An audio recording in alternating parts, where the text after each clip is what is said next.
ನಮಸ್ಕಾರ ಫ್ರೆಂಡ್ಸ್, ದಯವಿಟ್ಟು ಕ್ಷಮಿಸಿ. ತುಂಬ ದಿನ ಆಯಿತು ನಾನು ನಿಮ್ಮೊಂದಿಗೆ ಸಂಪರ್ಕಿಸದೆ. ಕೆಲವೊಂದು ವೈಯಕ್ತಿಕ ಕಾರಣದಿಂದಾಗಿ ನಾನು ತುಂಬ ಬ್ಯುಸಿಯಾಗಿಬಿಟ್ಟೆ. ಇವಾಗ ಒಂದು ಹೊಸ ವಿಷಯನ ನಿಮ್ಮ ಎದುರಿಗೆ ತರ್ತಾ ಇದ್ದೀನಿ. ಅದು ಏನಪ್ಪ ಅಂತಂದರೆ, ದೇವಸ್ಥಾನದಲ್ಲಿ ದೇವರ ಪ್ರಭಾವಳಿಯಲ್ಲಿರುವ ರಾಕ್ಷಸ ಮುಖದ ಹಿಂದೆ ಯಾವ ಒಂದು ಅದ್ಭುತವಾದ ರಹಸ್ಯ ಇದೆ, ಅದರ ಹಿನ್ನೆಲೆ ಏನು, ಅದರ ಹಿಂದಿರುವ ಕಥೆ ಏನು ಅಂತ ತಿಳ್ಕೊಳ್ಳೋಣ. ನಿಮಗೂ ಬಹಳ ಕುತೂಹಲ ಇರ್ಬೋದು. ಯಾಕಂದರೆ ನನ್ನ ಹತ್ರನೇ ತುಂಬ ಜನ ಕೇಳಿದ್ದಾರೆ, ಅದು ಏನು, ಯಾಕೆ ಆ ಥರ ಭಯಂಕರದ ಒಂದು ಮುಖವನ್ನು ಇಡೋದು ಹೊಸ ಮನೆಗಳಲ್ಲಿ, ದೇವಸ್ಥಾನಗಳಲ್ಲಿ ಎಲ್ಲ ಯಾಕೆ ಇಡ್ತಾರೆ ಅಂತ. ಕೆಟ್ಟ ದೃಷ್ಟಿಯನ್ನು ತಪ್ಪಿಸೋದಕ್ಕೆ ಇಡ್ತಾರೆ ಅಂತ ಒಂದು ಜನರಲ್ ಆದ ಒಂದು ಸಾಮಾನ್ಯವಾದ ಒಂದು ಮಾತು ಕೇಳಿ ಬರ್ತಾಯಿತ್ತು. ಆದರೂ ಅದರ ಹಿಂದೆ ಏನು ಕಥೆ ಇದೆ, ಬಹಳ ಅದ್ಭುತವಾದ ಒಂದು ವಿಷಯ ಇದೆ. ಅದನ್ನು ನಿಮ್ಮೊಂದಿಗೆ ಹಂಚಿಕೊಳ್ಳಲಿಕ್ಕೆ ನಾನು ತುಂಬ ಸಂತೋಷ ಪಡ್ತಾ ಇದ್ದೀನಿ. ಯಾವುದೇ ದೇಗುಲಕ್ಕೆ ಹೋಗಿ ಗರ್ಭಗುಡಿಯಲ್ಲಿ ದೇವರ ಹಿಂಬದಿಯ ಪ್ರಭಾವಳಿಯಲ್ಲಿ ವಿಚಿತ್ರವಾದ ರಾಕ್ಷಸನ ಮುಖವೊಂದನ್ನು ನೀವು ಕಾಣಬಹುದು. ಕೋರೆ ದಾಡೆ ಹಾಗೂ ನಾಲಿಗೆಯನ್ನು ಚಾಚಿದ ಭಯಂಕರವಾದ ದೈತ್ಯ ಮುಖ ಅದು. ಗರ್ಭಗುಡಿಗಳಲ್ಲಿ ಮಾತ್ರವಲ್ಲ, ಕೆಲವು ಪ್ರಾಚೀನ ದೇವಾಲಯಗಳ ವಾಸ್ತು ಹಾಗೂ ಶಿಲ್ಪಶಾಸ್ತ್ರದ ಭಾಗವಾಗಿ ಗೋಪುರಗಳಲ್ಲಿ ಈ ರಾಕ್ಷಸ ಮುಖವನ್ನು ಅಲಂಕಾರಿಕ ವಸ್ತುವಾಗಿ ಬಳಸಿರುವುದನ್ನು ಕಾಣ್ತೇವೆ. ಈ ರಾಕ್ಷಸ ಮುಖವನ್ನು ನಮ್ಮ ಸಂಸ್ಕೃತಿಯಲ್ಲಿ ಕೀರ್ತಿಮುಖ ಎಂಬ ಅದ್ಭುತ ಹೆಸರಿನಿಂದ ಕರೆಯಲಾಗಿದೆ. ಅಂದರೆ ಪುರಾಣಗಳಲ್ಲಿ ಇದನ್ನು ಕೀರ್ತಿಮುಖ ಅಂತ ಉಲ್ಲೇಖಿಸಿರೋದು ಕಾಣಲಿಕ್ಕೆ ಸಿಗ್ತದೆ. ಹಾಗೆ ನೋಡಿದರೆ ಭಾರತೀಯರ ದೇಗುಲಗಳಿಗೆ ಈ ಕೀರ್ತಿಮುಖ ಹೊಸದೇನೂ ಅಲ್ಲ. ಇಂಥದೊಂದು ವಿಚಿತ್ರ ಮುಖದ ಹಿಂದೆ ಬಹುದೊಡ್ಡ ಪರಂಪರೆ ಇದೆ. ಎಲ್ಲಕ್ಕಿಂತ ಹೆಚ್ಚಾಗಿ ಅದ್ಭುತ ಜೀವನ ಪಾಠವಿದೆ. ರಾಕ್ಷಸನೊಬ್ಬನ ಮುಖ ದೇಗುಲಗಳ ಗೋಡೆ ಹಾಗೂ ಗರ್ಭಗುಡಿಯ ಪ್ರಭಾವಳಿಯಲ್ಲಿ ಸ್ಥಾನ ಪಡೆದಿದ್ದರ ಹಿಂದೆ ಒಂದು ಕುತೂಹಲಕಾರಿ ಕಥೆಯೂ ಇದೆ.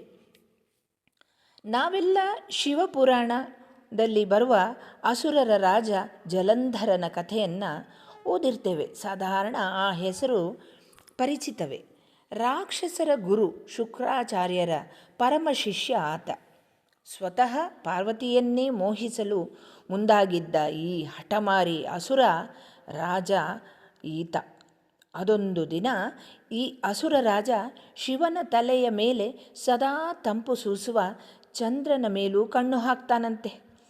ಪರಮಶಿವನ ಆಭರಣವೇ ಆಗಿರುವ ಆ ಚಂದ್ರಮನನ್ನು ಕಿತ್ತು ತರುವಂತೆ ತನ್ನ ಪರಮ ಸ್ನೇಹಿತನಾಗಿದ್ದ ರಾಹುವಿಗೆ ಆದೇಶ ಕೊಡ್ತಾನಂತೆ.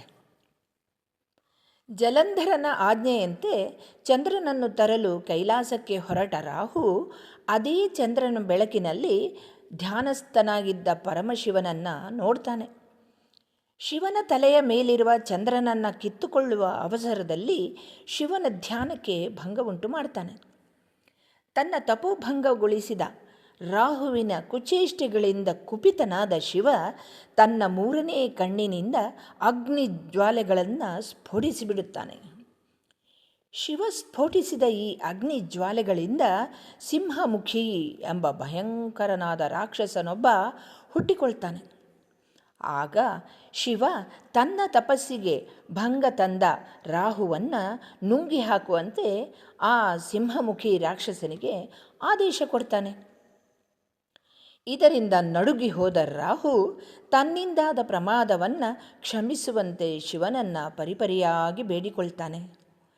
ಶಿವನಿಂದ ಸೃಷ್ಟಿಯಾದ ಆ ಸಿಂಹಮುಖಿ ರಾಕ್ಷಸನಿಂದಲೂ ತನ್ನನ್ನು ರಕ್ಷಿಸುವಂತೆ ಕೇಳಿಕೊಳ್ತಾನೆ. ರಾಹುವಿನ ಕ್ಷಮಾ ಯಾಚನೆಯಿಂದ ತಣ್ಣಗಾದ ಶಿವ ಆತನನ್ನು ಬಿಟ್ಟು ಬಿಡುವಂತೆ ಸಿಂಹಮುಖಿಗೆ ಹೇಳ್ತಾನೆ. ನೋಡಿ, ಇಲ್ಲೊಂದು ಮಾತು ನೀವು ಗಮನಿಸಬೇಕು. ಶಿವ ಬಹಳ ಮೃದು ಸ್ವಭಾವದವ.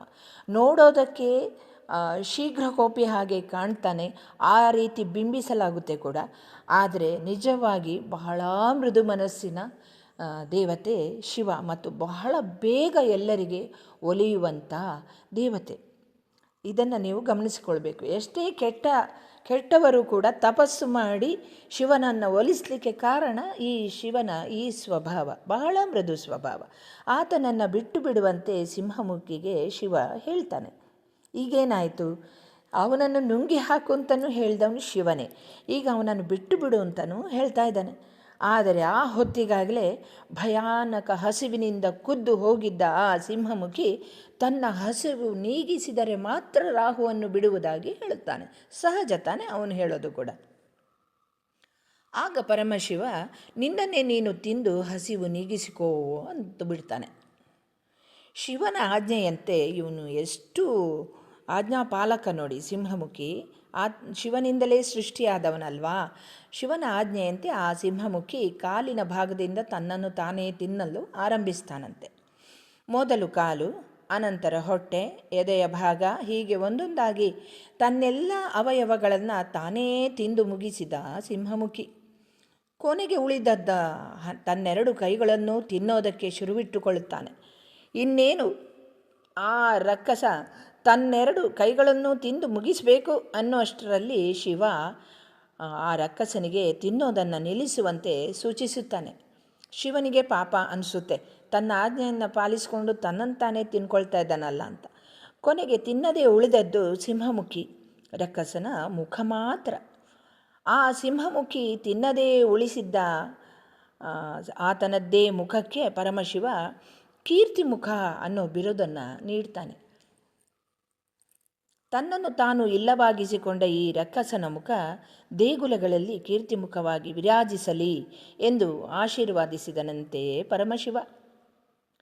ಇದು ಶಿವಪುರಾಣದಲ್ಲಿ ವರ್ಣಿಸಲ್ಪಟ್ಟಿರುವ ಕೀರ್ತಿಮುಖದ ಕತೆ.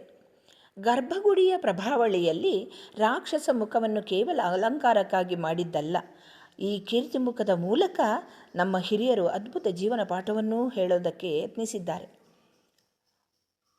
ಏನಪ್ಪ ಅಂತಂದರೆ, ಒಂದು ನೆಗೆಟಿವಿಟಿ ಇರ್ತದೆ ಎಲ್ಲ ಕಡೆ, ವಾತಾವರಣದಲ್ಲಿ ಋಣಾತ್ಮಕವಾದ ಶಕ್ತಿ ಹರಿತಾಡ್ತಾ ಇರ್ತದೆ. ಆ ಋಣಾತ್ಮಕ ಶಕ್ತಿಯನ್ನು ಹೊಡೆದೋಡಿಸಿ ಒಂದು ಧನಾತ್ಮಕ ಶಕ್ತಿಯನ್ನು ಉತ್ಪತ್ತಿ ಮಾಡುವಂತಹ ಶಕ್ತಿ ಈ ಕೀರ್ತಿ ಮುಖಕ್ಕಿದೆ.